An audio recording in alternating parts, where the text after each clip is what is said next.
Bueno, vamos a empezar con algo de historia, una breve reseña histórica y ya después pasamos en materia, que es lo que son los paneles fotovoltaicos. Nosotros tenemos que las antiguas personas utilizaban la energía solar de diferentes formas. Ellos aprendieron que el sol nos entregaba una energía muy importante, lo cual se podía utilizar en diferentes cosas de la vida cotidiana. Una de las primeras reseñas históricas está el cuento: Arquímedes pudo detener una flota de persas que llegaban a dominar a Atenas en un tiempo determinado. Entonces se cuenta que él con unos grandes espejos pudo redirigir la luz del sol y así destruir los barcos.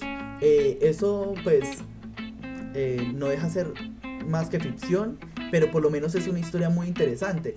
Ya las antiguas personas veían que el sol podía entregar la suficiente energía como para hacer una cantidad de cosas interesantes. No vamos a hablar mucho de la energía térmica. La energía térmica se desarrolló mucho antes que la energía fotovoltaica, pero a nosotros nos interesa más que todo, en este caso, la energía fotovoltaica. Entonces empezamos con esta persona. Esta persona en 1883 descubre el efecto fotovoltaico.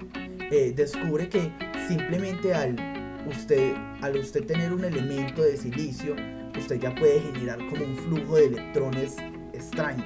Él solo sabe que algo está cambiando con respecto a si hay radiación o no hay radiación solar de un experimento básico que él estaba mirando. Entonces dijo, aquí hay un efecto raro, si hay luz o no hay luz.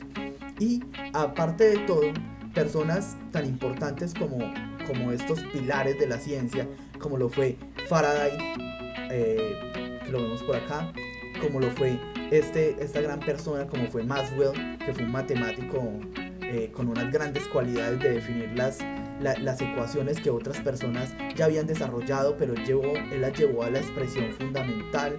Él las llevó a mostrarlas de la forma adecuada para que todas las personas pudieran entenderlas y las bases de la electricidad fueran fundadas gracias al gran genio de Maxwell. Obviamente el genio de Faraday no hay que dejarlo de un lado, porque fue un gran experimentador que hizo una cantidad de avances y pudo lograr muchas cosas que sin esta persona, Maxwell no hubiera podido lograr sus ecuaciones, las ecuaciones que se conocen como ecuaciones de Maxwell, pero se le asocian a los diferentes autores que desarrollaron sus experimentos. Por aquí abajo tenemos a un pilar de la ciencia como tal, ya conocido por todos, el grandioso Tesla. Tesla pudo desarrollar, pues ya sabemos que la cantidad de campos que pudo desarrollar Tesla es impresionante, pero sus aportes con respecto al motor que diseñó y a las partes y a sus experimentos con inducción y la corriente AC, hizo que el mundo fuera revolucionario, que se revolucionara el mundo gracias a esas cosas. Y por último tenemos aquí esta persona, que es Rudolf Hertz.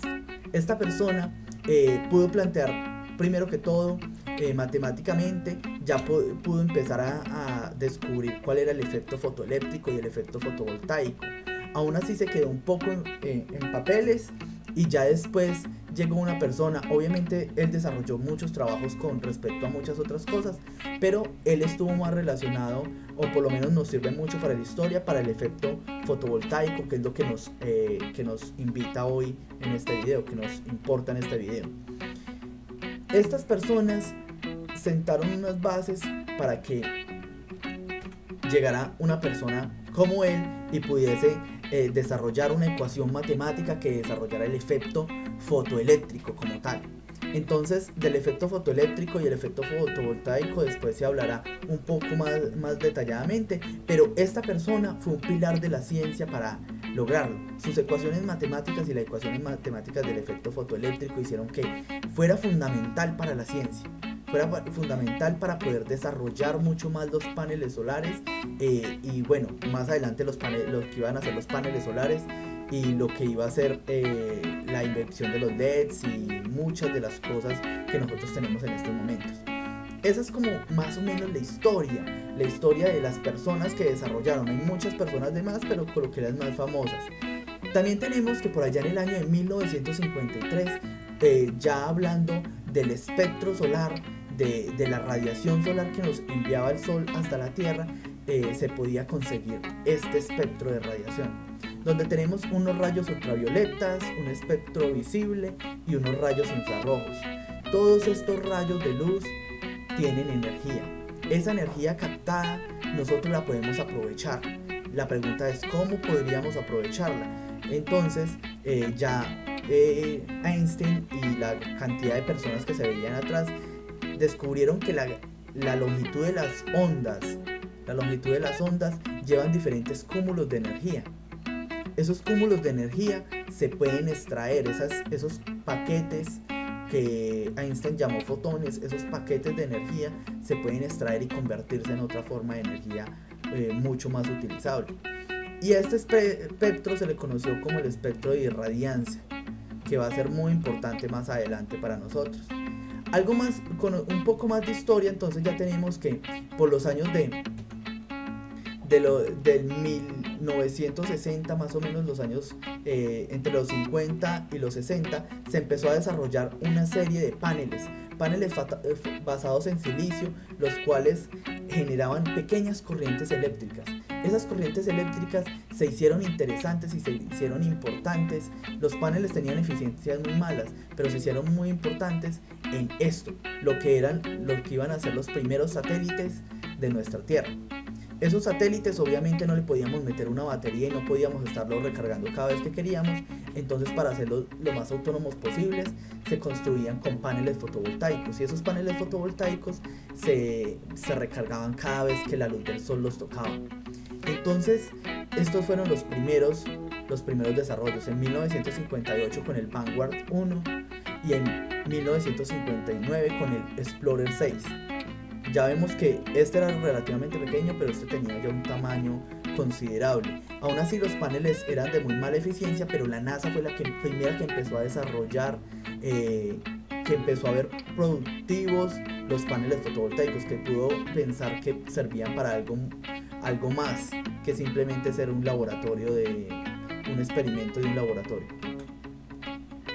Por allá en las épocas de 1962 se crean unos paneles un poco más eficientes.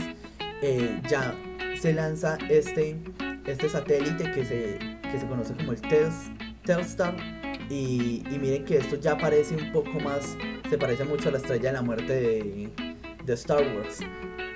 Esta Estrella de la Muerte, podría decirse así, podría desarrollar alrededor de 14 vatios, lo cual era una cantidad de potencia impresionante para esa época, para una cantidad de paneles solares.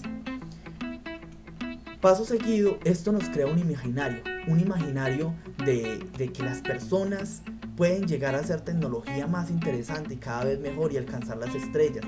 Ese imaginario nos hace posible que podamos crear más cosas, pero estábamos sumidos en esto. Estábamos sumidos en una carrera espacial y existía lo que era la Guerra Fría. Entonces en el siguiente video vamos a hablar un poco de la Guerra Fría y vamos a terminar la parte de la reseña histórica para llegar ya hasta los paneles actuales. Espero que estén muy bien y que hayan entendido este video. Hasta luego.